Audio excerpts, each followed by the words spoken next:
நீங்கள் பார்த்துக்கிட்டு இருக்க இந்த பாடி பில்டர் வந்து பேர் வந்து பாப் காஜ்டா. பாப் காஜ்டா, ராபர்ட் காஜ்டான்னு சொல்லி 2 பேர் அண்ணன் தம்பிங்க. ரொம்ப பிரம்மாண்டமான பாடி பில்டர்ஸ். இவங்க வந்து அமெரிக்கன்ஸு. அர்னால்டு ஒலிவாலாம் வர்றதுக்கு முன்னாடி அமெரிக்காவில் இவங்க தான் கோலச்சுனவங்க. அவருடைய காஃபெல்லாம் பாருங்க, ஷோல்டர்ஸு, அவருடைய செஸ்ட்டு, ஷோல்டர்ஸு, தை எல்லாத்தையும் பார்த்தீங்கன்னா அட்டகாசமாக இருக்கும். 1964 மிஸ்டர் அமெரிக்கா வாங்கினார், ஒலிவாவை ஜெயிச்சுட்டு வாங்கினார்.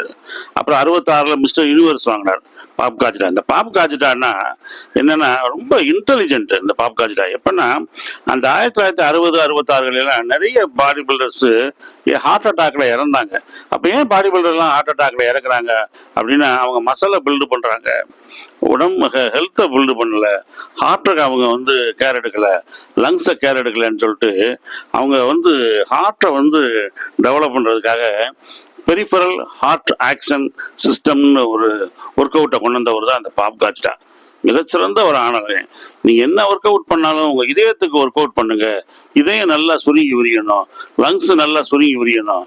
இதயமும் லங்ஸும் சுருங்கி இருந்தாதான் நீங்க வந்து நீண்ட நாள் ஆரோக்கியமா வாழ முடியும்ன்றத இந்த பாப் காஜ்டா வந்து அதை வந்து ஹைலைட் பண்ணி அந்த டைம்ல அந்த பெரிஃபரல் ஹார்ட் ஆக்ஷன் சிஸ்டம்ன்றத வந்து அந்த ஒர்க் அவுட்டை உருவாக்குனார். மிகச்சிறந்த ஒரு இன்டெலிஜென்ட் பாடி பில்டர்.